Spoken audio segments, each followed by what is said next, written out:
আমন্ত্রণ দেশ জনপদ লাইভে সঙ্গে আছি আমি লিনিয়া আফরোজ। যশোর ও চুয়াডাঙ্গা বাগেরহাটের উপর দিয়ে বয়ে যাচ্ছে তীব্র তাপপ্রবাহ। দাবদাহের পরিস্থিতি জানাতে যশোরে আছেন সহকর্মী ইন্দ্রজিৎ রায়। প্রথমেই যাচ্ছি ইন্দ্রজিতের কাছে। ইন্দ্রজিৎ, চুয়াডাঙ্গার পরিস্থিতি এখন কেমন দেখছেন, কি বলছে আবহাওয়া অফিস, জানাবেন।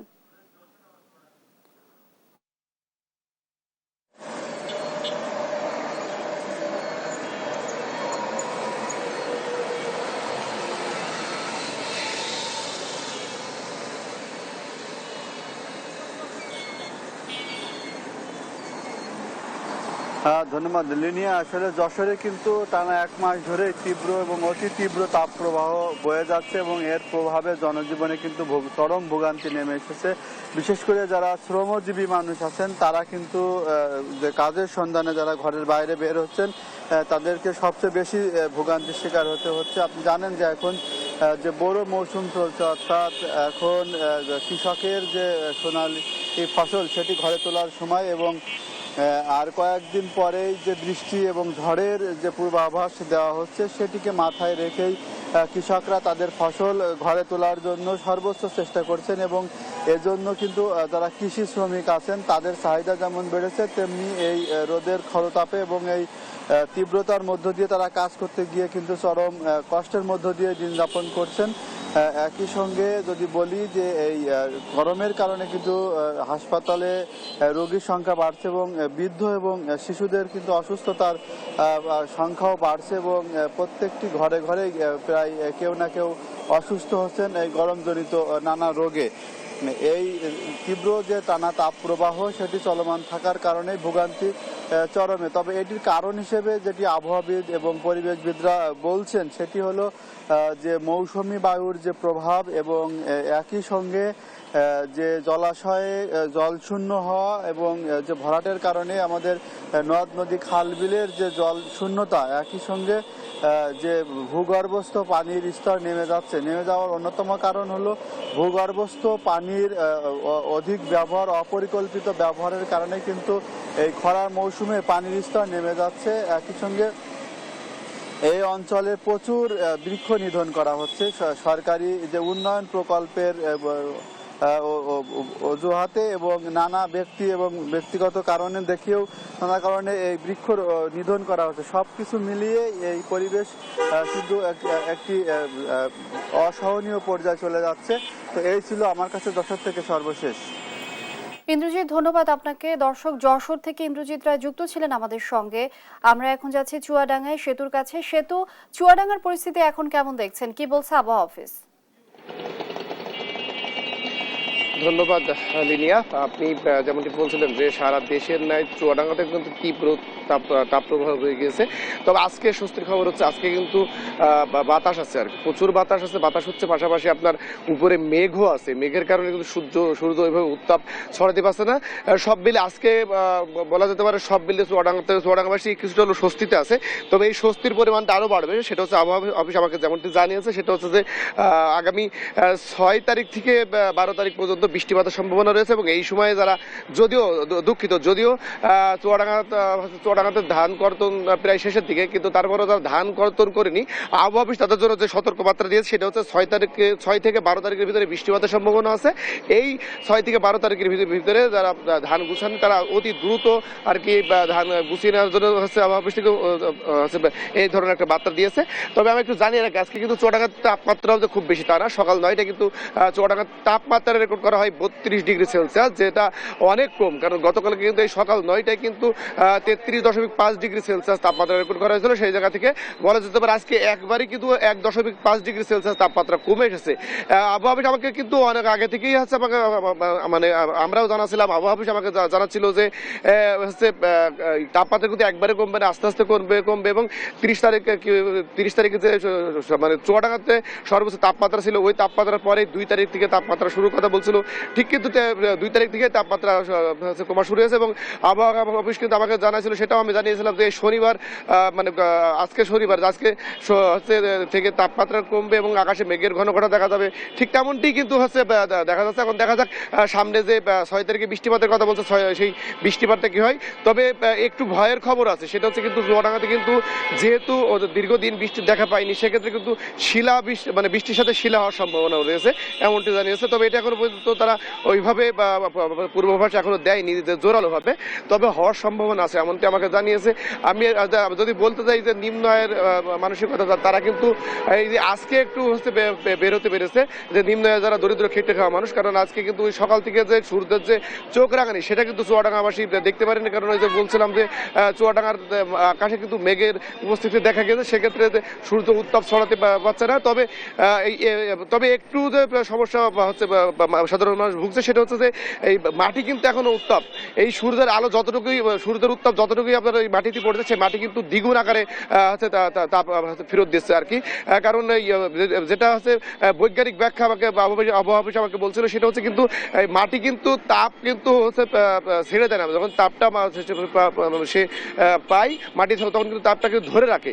এই ধরে রাখার কারণেই কিন্তু হচ্ছে মাটি ঠান্ডা, মানে উপরিভাগ দিয়ে মানে আমাদের যে চুয়াডাঙ্গা যে শহর আর কি, শহর কিংবা গ্রাম অঞ্চল কোনোটাই কিন্তু ঠান্ডা ওইভাবে ঠান্ডা হয় না। কিন্তু এই জায়গায় যদি বালি থাকতো, বালি থাকলে কিন্তু হচ্ছে ওই তাৎক্ষণিকভাবে উত্তাপ হওয়ার পর আবার ছেড়ে দিত, সেক্ষেত্রে কিন্তু হচ্ছে পরিবেশ ঠান্ডা হয়ে যেত আর কি।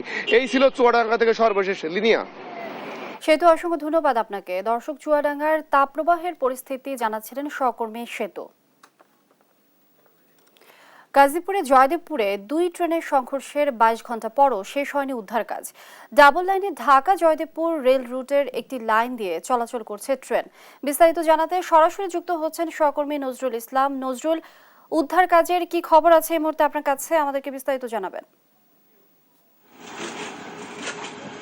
ধন্যবাদ আপনাকে। আপনি যেমনটা বলছিলেন, আপনি জানেন যে 24 ঘন্টা অতিবাহিত হলো, কিন্তু এখন পর্যন্ত কিন্তু উদ্ধার কাজটি শেষ করতে পারেনি রেলওয়ে কর্তৃপক্ষ। এখনো আমরা দেখেছি যে লাইনের উপরে একটি তেলের কন্টেইনার এবং বাকি 2টি ক্ষতিগ্রস্ত যে ইঞ্জিন রয়েছে, সেই ইঞ্জিন দুটি কিন্তু এখনো সরিয়ে নিতে পারেনি। এই নিয়ে কিন্তু সাধারণ মানুষের মধ্যে কিন্তু আমরা ক্ষোভ এবং হতাশা দেখেছি, এবং তারা সাধারণ মানুষ প্রশ্ন করছে যে 24 ঘন্টা অতিবাহিত হলো, কেন এখন পর্যন্ত কাজ শেষ করতে পারেনি। এটা নিয়ে কিন্তু আমরা সাধারণ মানুষের মধ্যে ক্ষোভ এবং হতাশা দেখেছি আমরা। তো পাশাপাশি আমরা এই ব্যাপারে কথা বলেছিলাম কর্তৃপক্ষের সাথে, এখানে দায়িত্বরত কর্তৃপক্ষ তারা কিন্তু আমাদেরকে জানিয়েছে যে ঘণ্টাখানিকের মধ্যেই কিন্তু এই উদ্ধার কাজ শেষ করতে পারবেন বলে ধারণা করা হচ্ছে। আপনারা জানেন যে গতকাল দুপুর 11টার দিকে, সকাল 11টার দিকে বিকট শব্দে কিন্তু এই দুর্ঘটনা সংঘটিত হয়। এই দুর্ঘটনায় কিন্তু 4 জন লোক, মানে ভিতর থেকে ইঞ্জিনের ভিতর 2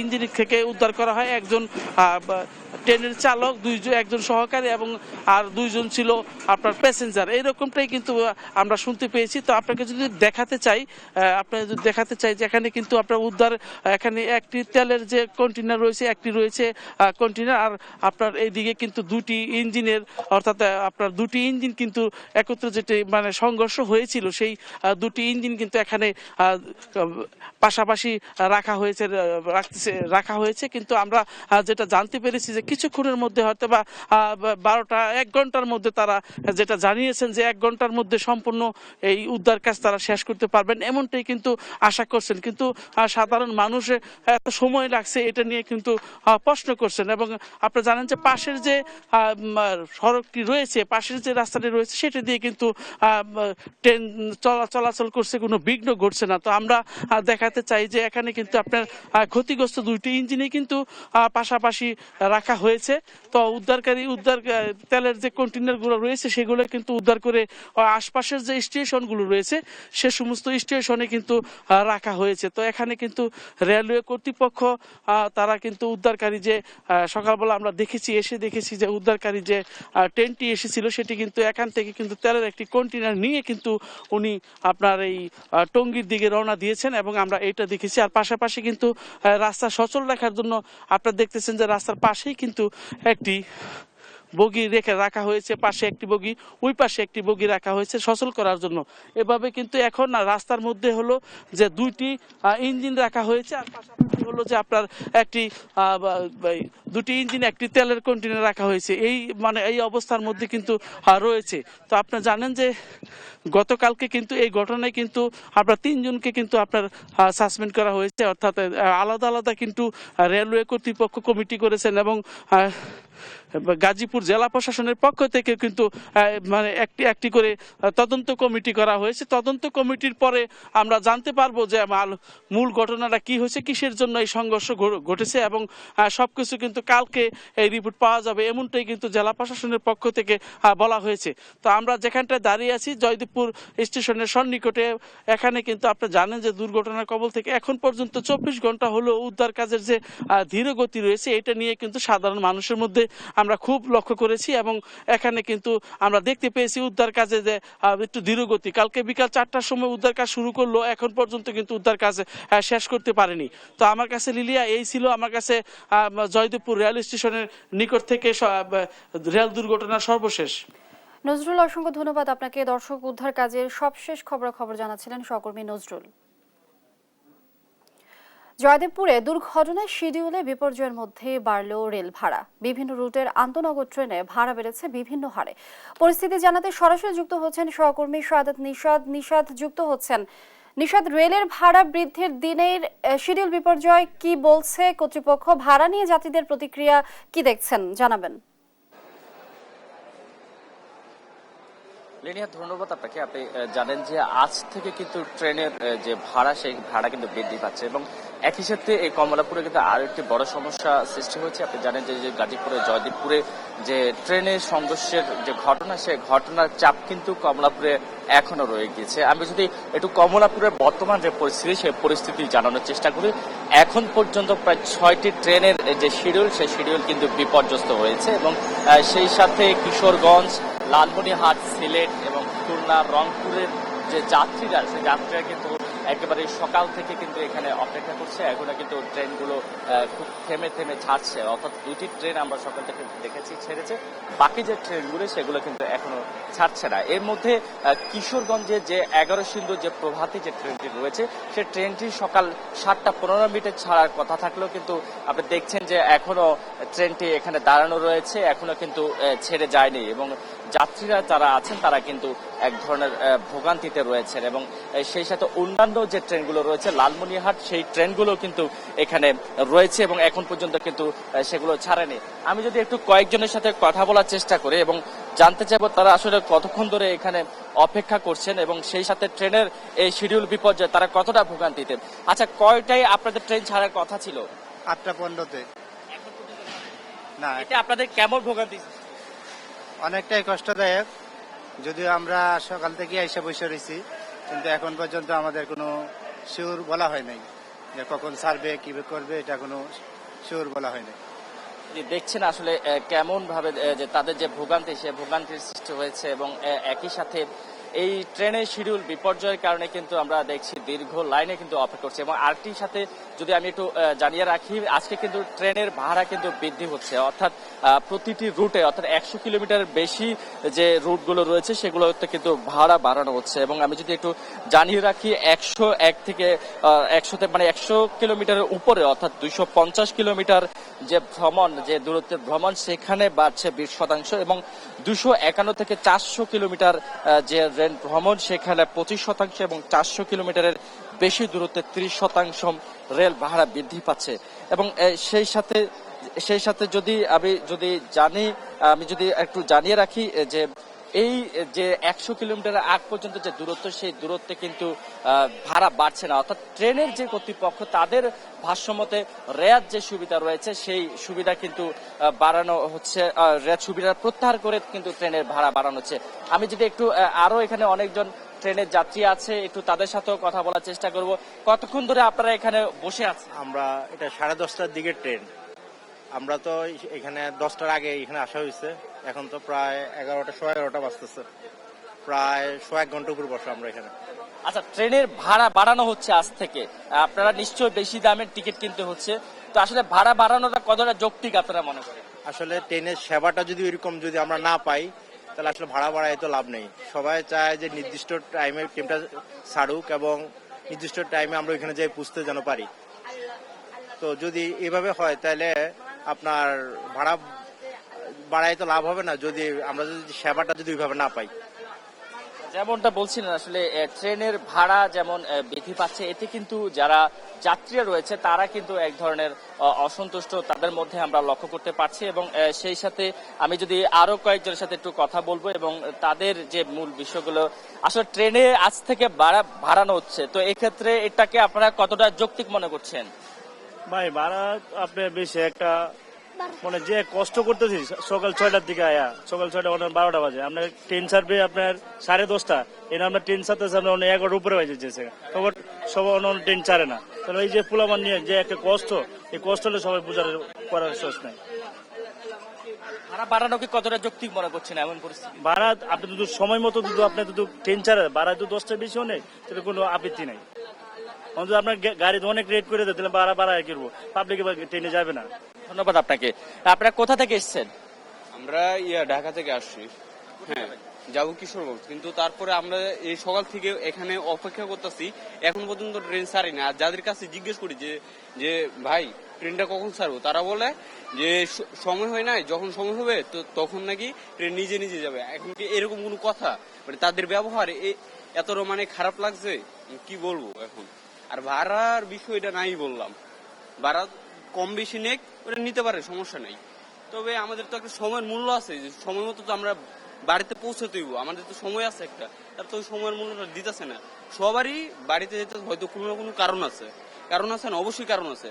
তো তারা যদি এরকম করে মানে হইতে পারে একটা সমস্যার কথা তারা বলবো, কিছুই বলে না তারা। ধন্যবাদ আপনাকে। আসলে এভাবেই এখানকার যাত্রী যারা রয়েছেন তারা কিন্তু তাদের ভোগান্তির কথা তুলে ধরছেন এবং একই সাথে আপনি জানেন যে 32 বছর পরে কিন্তু এই প্রথম ট্রেনের ভাড়া বাড়ানো হচ্ছে। অর্থাৎ এর আগে যে তারা রেল কর্তৃপক্ষ তারা আমাদেরকে জানিয়েছেন তারা এতদিন ভর্তুকি দিয়ে চলেছেন, অর্থাৎ রেয়ার যে সুবিধা সেই সুবিধা তারা প্রত্যাহার করে নিচ্ছে। অর্থাৎ 100 কিলোমিটারের বেশি যে দূরত্ব ছিল সেই দূরত্বে তারা ভর্তুকি দিয়ে চালানো হতো এবং সেটি কিন্তু প্রত্যাহার করা হচ্ছে, যার কারণে ট্রেনের যে ভাড়া সেই ভাড়া তুলনামূলকভাবে বেশি মনে হচ্ছে সাধারণ যাত্রীর কাছে। এবং তারাও বলছেন যে এটাকে আসলে ভাড়া বাড়তি বলা যাবে না, তারা রেয়ার যে সুবিধা সেই সুবিধা প্রত্যাহার করার কারণে সাধারণ যাত্রী যারা রয়েছে তাদের কাছে মনে হচ্ছে যে ট্রেনের ভাড়া বাড়ানো হচ্ছে। অন্যদিকে যে ট্রেনের কমলাপুরে বর্তমান যে পরিস্থিতি, সেই পরিস্থিতিতে ট্রেনের যে যাত্রীদের যে শিডিউল যে বিপর্যয়, সেই শিডিউল বিপর্যয়ের কারণে ভোগান্তি সৃষ্টি হচ্ছে এবং ভাড়া বৃদ্ধিতেও কিন্তু তাদের একজনের ক্ষোভ আমরা এখানে কমলাপুরে দেখতে পাচ্ছি। তো লিডিয়া, এই ছিল কমলাপুর রেল স্টেশন থেকে আমার কাছে থাকা সবশেষ খবর। নিশাদ, অসংখ্য ধন্যবাদ আমাদের সাথে যুক্ত হবার জন্য। দর্শক, জয়দেবপুরে দুর্ঘটনায় শিডিউলে বিপর্যয়ের মধ্যে বাড়ল রেল ভাড়া, এই বিষয়ে বিস্তারিত জানাচ্ছিলেন সহকর্মী নিশাদ। দেখছেন দেশ জনপদ লাইভ। দাবদাহে বিপর্যস্ত জয়পুরহাট, জেলার পরিস্থিতি জানাতে সরাসরি যুক্ত হচ্ছেন সহকর্মী রেজাউল করিম। রেজা, এ বিষয়ে বিস্তারিত জানাবেন আমাদের। হ্যাঁ, ধন্যবাদ লিনিয়া। আমি এখন দাঁড়িয়ে আছি জয়পুরহাটের 0 পয়েন্ট এলাকায়, কেন্দ্রীয় মসজিদ চত্বরে। আমি একটু জানিয়ে রাখি যে জয়পুরহাটের গত প্রায় 15 দিন থেকে বা তারও বেশি থেকে আপনার 37 থেকে 39-এর সর্বোচ্চ তাপমাত্রা এখানে কিন্তু আবহাওয়া অফিস যেটি আমাকে জানিয়েছে যে গতকালও কিন্তু 37.7 ডিগ্রি সেলসিয়াসে তাপমাত্রা উঠেছে। তো আমি জয়পুরহাটের যে সবচেয়ে বড় সমস্যা হচ্ছে যে সাধারণ যে খেটে খাওয়া মানুষ, কৃষক বা দিনমজুর, ভ্যান শ্রমিক, রিক্সা শ্রমিক, অটো শ্রমিক বা কুলি, রাজমিস্ত্রি, এরা কিন্তু চরমভাবে কিন্তু বিপাকে পড়েছেন এবং নিম্ন আয়ের মানুষ যারা খেটে খাওয়া মানুষ তারা কিন্তু চরমভাবে বিপাকে পড়েছেন। তারা কিন্তু ঠিকমতো কাজ পাচ্ছেন না, গরমে কাজ করতে পারছেন না এবং তারা কিন্তু ব্যাপকভাবে একটা সমস্যায় তারা যে উপার্জন করছিলেন প্রায় প্রতিদিনই 500-700-1000 টাকা পর্যন্ত, কিন্তু বর্তমানে কিন্তু তারা উপার্জন সেভাবে করতে পারছে না। এবং জয়পুরহাটে পৌরসভার পক্ষ থেকে এখানে কিন্তু এই খাবার স্যালাইন, লেবু পানি এবং বিশুদ্ধ পানি কিন্তু এখানে সরবরাহ করা হচ্ছে একটা স্টলের মাধ্যমে। আমি একটু একজনের সাথে কথা বলে জানতে চাই যে আপনারা এই গরমে কেমন আপনারা পরিস্থিতি আপনাদের দেশে?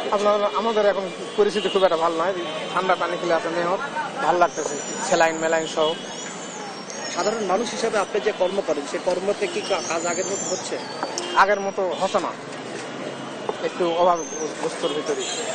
তো আরেকজনের সাথে একজন শ্রমিকের সঙ্গে আমি কথা বলে জানতে চাই যে আপনাদের শ্রমিক তো আপনারা, হ্যাঁ, কেমন কাজকর্ম আপনারা হচ্ছে কি আগে? এই গরমে আমরা প্রচন্ড হাঁপিয়ে গেছি, খুবই গরম, খুবই অস্থির হয়ে গেছে। আমরা এই গরমের জন্য আল্লাহ বাংলাদেশে অনেক জেলায় বৃষ্টি দিচ্ছে, আমাদের জলপাইগুড়িতে বৃষ্টি দিলে আল্লাহর কাছে আমরা আলহামদুলিল্লাহ খুবই আমরা ভালো থাকবো। আমাদের শ্রমিকরা আমরা খুবই অতিষ্ঠ হয়ে গেছি, আমাদের কৃষক ভাইরা পানি পাচ্ছে না, এদিকেও কৃষক ভাইরাও খুবই অতিষ্ঠ। আমাদের এই গরমে আল্লাহ যেন আমাদের জলপাইগুড়ি বাকি বৃষ্টি দেয়, আল্লাহর কাছে এটা আমাদের দোয়া।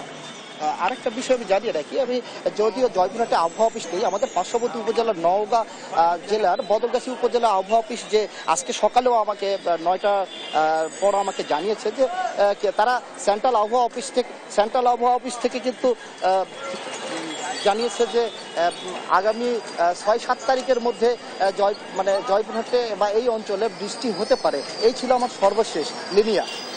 রেজা, ধন্যবাদ আপনাকে। দর্শক, দাবদাহের পরিস্থিতির খবরাখবর জানাচ্ছিলেন সহকর্মী রেজা। আবহাওয়া পরিস্থিতি নিয়ে ব্রিফ করছেন আবহাওয়াবিদ ডক্টর আবুল কালাম মল্লিক। সরাসরি চলে যাচ্ছে সেখানে। সকল উন্নত বিশ্ব সহ বাংলাদেশ আবহাওয়া অধিদপ্তর, একে বলা হয় প্রবাবিলিস্টিক ফোরকাস্ট। প্রবাবিলিস্টিক ফোরকাস্ট যদি বলি যে ঢাকায় আগামীকাল 3টার সময়, 3টার দিকে 10 থেকে 15 মিলিমিটার বৃষ্টি হতে পারে, তখন একে বলা হয় রেঞ্জে যদি ফোরকাস্টটা দেওয়া হয় তখন 12 মিলিমিটার বললেও অনিশ্চয়তাকে অ্যাড্রেস করা হয়। হইলো ঠিক আছে, আমরা বলছি 8 থেকে 15 মিলিমিটার, এর মধ্যে 8 মিলিমিটার হইলো ভালো, কমটা হলো, বেশি হতে পারে, মাঝামাঝি হতে পারে, কোনোটাই ভুল না। এতে অনিশ্চয়তা কাটে। এই জন্য সারা পৃথিবীতে প্রবাবিলিস্টিক ফোরকাস্ট দেওয়া হয়। এই জন্য এর ব্যত্যয় ঘটে, স্থানের ব্যত্যয় ঘটে, সময়ের ব্যত্যয় ঘটে।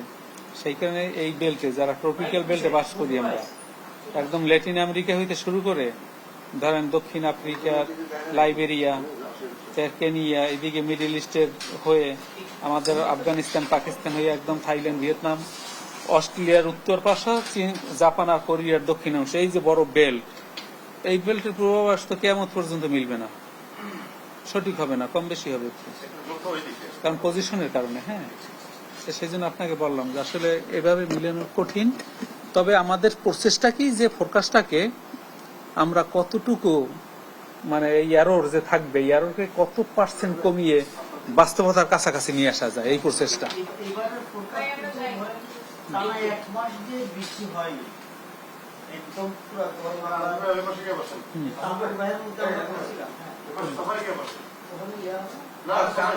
বসেন বসেন,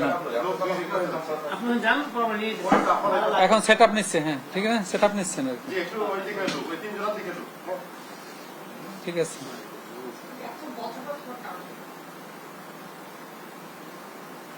বজ্রপাত হওয়ার কারণ বৈশ্বিক উষ্ণায়ন এবং আরো কতগুলো ফ্যাক্টর জড়িত, বলতে হবে। 1 নম্বরে দর্শক, আবহাওয়া পরিস্থিতি নিয়ে ব্রিফ করছিলেন আবহাওয়াবিদ ডক্টর আবুল কালাম মল্লিক। আমরা যুক্ত ছিলাম সেখানে সরাসরি। দেখছেন দেশ জনপদ লাইভ। সারা দেশে চলছে উপজেলা নির্বাচনের প্রচার প্রচারণা। কুষ্টিয়ার ভোটের খবর জানাতে সরাসরি যুক্ত হচ্ছেন সহকর্মী নাহিদ হাসান তিতাস। তিতাস, কেমন চলছে প্রচার প্রচারণা? ভোটের সার্বিক পরিবেশ এখন কেমন দেখছেন, বিস্তারিত জানাবেন।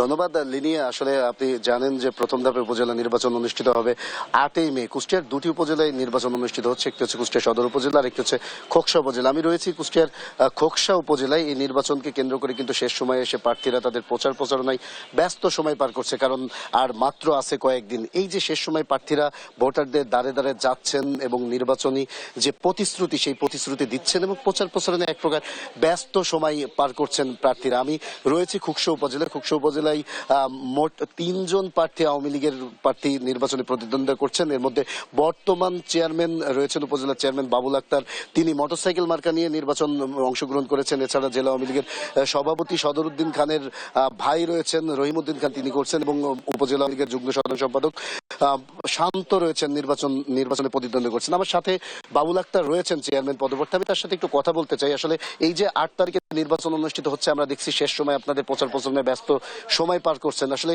কেমন জয়ের ব্যাপারে কতটা আশাবাদী, এবং নির্বাচনে এই প্রচার প্রচারণায় কোনো প্রতিবন্ধকতা বা বাধার সৃষ্টি হচ্ছে কিনা আপনাদের?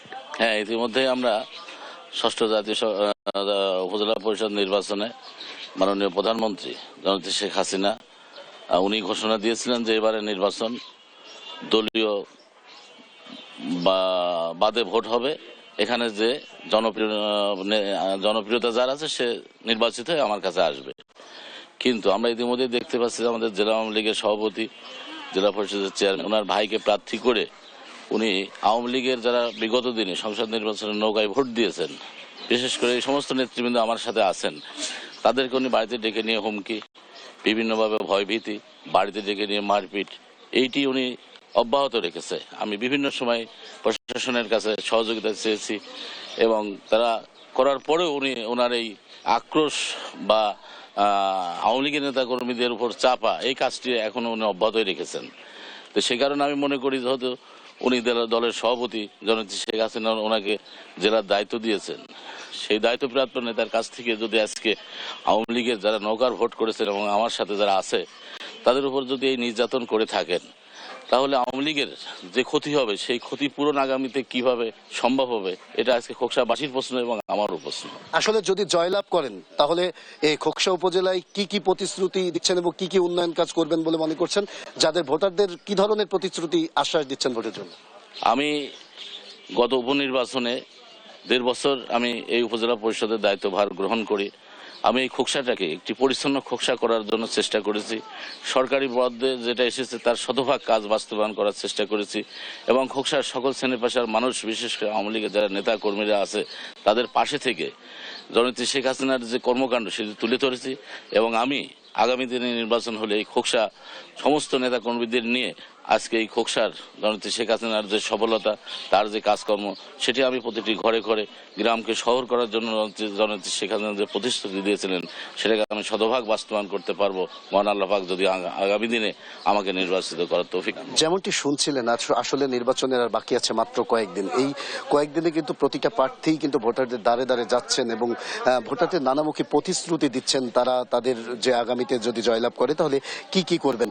তবে আমি এই খোকসা উপজেলা নির্বাচনে একটি জিনিস যেটা বলতে পারি যে আসলে এখানে ত্রিমুখী একটি প্রতিদ্বন্দ্বিতা হচ্ছে, কারণ 3 জনই আওয়ামী লীগের প্রার্থী। এর মধ্যে একজন বর্তমান চেয়ারম্যান রয়েছেন যিনি বাবুল আক্তার, এছাড়াও রয়েছেন জেলা আওয়ামী লীগের সভাপতির আপন ভাই রয়েছেন রহিমউদ্দিন খান, এছাড়াও আরেকজন রয়েছে উপজেলা আওয়ামী লীগের যুগ্ম সাধারণ সম্পাদক মোর্শেদ আলম শান্ত। আসলে এই যে আওয়ামী লীগের 3 জন হওয়ার কারণে কিন্তু এখানে এক প্রকার দ্বিধাদ্বন্দ্বের সৃষ্টি হয়েছে এবং নেতাকর্মীদের মধ্যে কিন্তু বিভেদ দেখা দিয়েছে। অর্থাৎ এখানে জেলা আওয়ামী লীগের যে সভাপতি রয়েছেন সদরউদ্দিন খান, তিনি কিন্তু তার ভাইকে এখানে দাঁড় করানোর কারণে কিন্তু একটু প্রভাব বিস্তার করার চেষ্টা করছেন, যেমনটি অভিযোগ করছেন এখানকার যারা নেতাকর্মী রয়েছে, প্রার্থীরা রয়েছে। তাই তারা বলছেন যে কোনো মূল্যে এই যে প্রভাব মুক্ত নেত্রী যেমন প্রভাব মুক্ত একটি নির্বাচনের কথা বলেছিলেন, তার জন্য যে এমপি মন্ত্রী এবং প্রভাবশালী নেতাদের আত্মীয় স্বজনকে নির্বাচন থেকে সরে দাঁড়ানোর যে প্রতিশ্রুতি দিয়েছিলেন এবং নির্দেশ দিয়েছিলেন, সেই নির্দেশটা আসলে এখনো বাস্তবায়নের করার জন্যই তারা বলছেন যদি নিরপেক্ষ ভোট হয় তাহলে যারা ভোটাররা বা নেতাকর্মীরা যাকে পছন্দ করবে তাকে ভোট দেবে। এখন আমি সর্বশেষ এতটুকুই বলতে পারি, আগামী 8 তারিখে নির্বাচন, তার কয়েকদিন বাকি আছে মাত্র। এই নির্বাচনে আসলে প্রতিশ্রুতির ফুলঝুরি ঝরছে এখন নির্বাচনী যে এলাকাগুলো রয়েছে সেখানে। তাই সর্বশেষ এতটুকুই বলা যায় যে জমে উঠেছে কুষ্টিয়ার খোকসা উপজেলা যে নির্বাচন, সেই নির্বাচন। এই ছিল কুষ্টিয়া থেকে আমার কাছে নির্বাচন প্রচারণার সর্বশেষ খবর। লিনিয়া। তিতাস, ধন্যবাদ আপনাকে। দর্শক, কুষ্টিয়া নির্বাচনের প্রচার প্রচারণা জানছিলাম সহকর্মী তিতাসের কাছ থেকে। কোরবানি ঘিরে পশু পরিচর্যায় ব্যস্ত পাবনার খামারিরা, পাশাপাশি নিজ বাড়িতেও পশু লালন পালন করছেন অনেকে।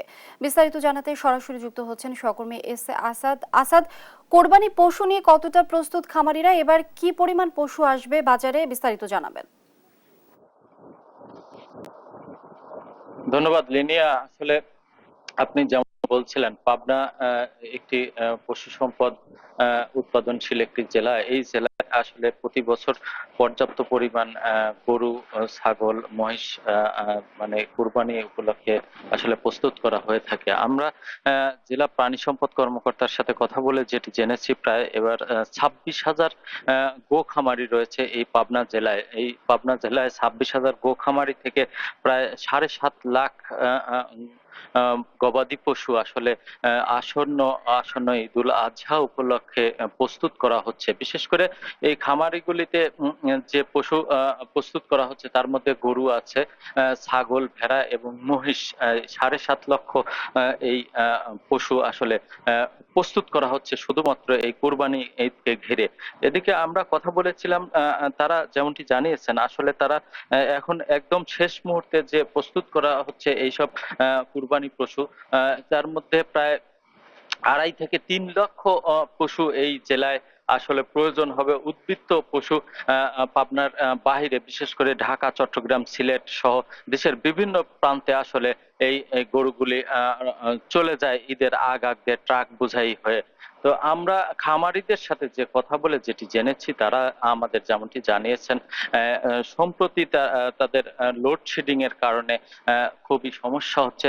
বিশেষ করে এই বড় বড় জাতের গরুগুলিকে তারা লালন পালন করতে গিয়ে চরম হিমশিম খাচ্ছেন। তারা অলরেডি খামারে প্রত্যেকটি গরুর মাথার উপরে তারা বৈদ্যুতিক পাখা আসলে সেট করে গরুগুলিকে ঠান্ডা রাখার চেষ্টা করেন এবং দিনে তারা 2-3 বার করে এই গরুগুলিকে লালন পালন এবং যত্ন করার জন্য তারা ওই সাবমার্সিবল মেশিনের মাধ্যম দিয়ে তারা এই গরুগুলিকে গোসল করিয়ে থাকেন।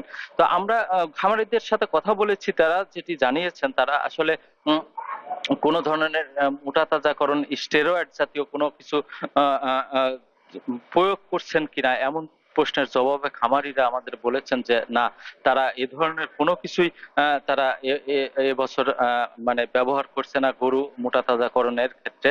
তারা একেবারেই প্রাকৃতিক উপায়ে, বিশেষ করে ঘাস এবং শুকনা খড় খাবার এইসব খাইয়েই তারা আসলে গরুকে মোটাতাজা করছেন এবং তারা কোনো ধরনের কৃত্রিম কিংবা কেমিক্যাল জাতীয় কিছু প্রয়োগ করছেন না, এমনটি আমাদের কাছে বলেছেন।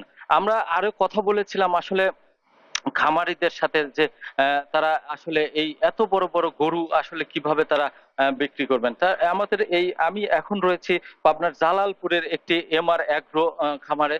তারা আমাদের যেটি জানিয়েছেন আসলে তারা ফেসবুকের মাধ্যমে একটি পেজ আছে, তারা এই ফেসবুকের মাধ্যমে প্রচারণা চালিয়ে এবং লাইভ ওয়েট ফেসবুকে উল্লেখ করার মাধ্যমে তারা দেশের বিভিন্ন প্রান্তে এই সমস্ত গরু বিক্রি করে থাকে।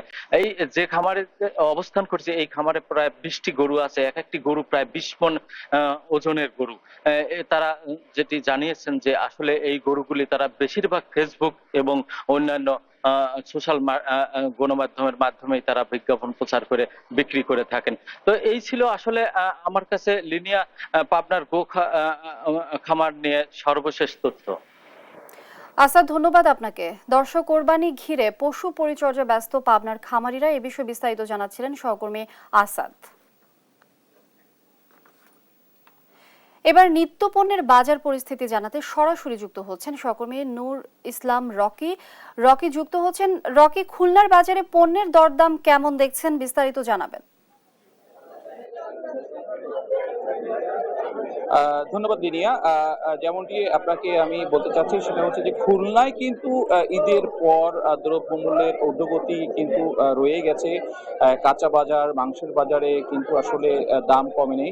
সরকারের যে নির্ধারিত দ্রব্যমূল্য যে তালিকা আছে সেই তালিকাটা আসলে মানা হচ্ছে না। আমরা কয়েকটি বাজার কিন্তু ঘুরে দেখেছি যে গরুর মাংস, কাঁচা ঝাল, মুগ ডাল, মসুর ডাল সহ সব ধরনের পণ্যের কিন্তু আসলে দাম বেড়ে গিয়েছে। আমি আপনাকে একটু জানাতে চাই যে আসলে যে বাজারগুলোতে আমরা ঘুরে দেখেছি যে কাঁচামরিচের দাম কিন্তু অত্যাধিক পরিমাণে বেড়ে গিয়েছে। সরকারের নির্ধারিত কাঁচামরিচ প্রতি কেজি 60 টাকা করে বিক্রি করার কথা থাকলেও আমরা কিন্তু বাজারে দেখেছি যে 100 টাকা করে কাঁচামরিচ বিক্রি করছে। পাশাপাশি যদি একটু মুগ ডালের কথা বলি, মুগ ডালের ক্ষেত্রেও আপনার সরকারি রেট হচ্ছে 165 টাকা, কিন্তু বাজার মূল্য 180 টাকা। এমনকি আলুর ক্ষেত্রেও, আলু একটু সহজ বলবো না, আলুর ক্ষেত্রেও কিন্তু একই সমস্যা। 28 টাকা করে সরকারি রেট থাকলো, এটা বাজারে বিক্রি হচ্ছে 50 টাকা করে কেজি। আর পাশাপাশি মাছ বাজারের ক্ষেত্রে যদি বলি যে কাতলা বা পাঙ্গাস মাছের নির্ধারিত যে রেট আছে, রেট থেকেও কিন্তু 50 থেকে 70 টাকা বেশি বিক্রি হচ্ছে। আর মাংসের বাজারও একই অবস্থা। গরুর মাংস কিন্তু সরকারি রেট 664 টাকা বিক্রয় মূল্যে থাকলেও 700 থেকে 750 টাকা পর্যন্ত গরুর মাংস বিক্রি করছে।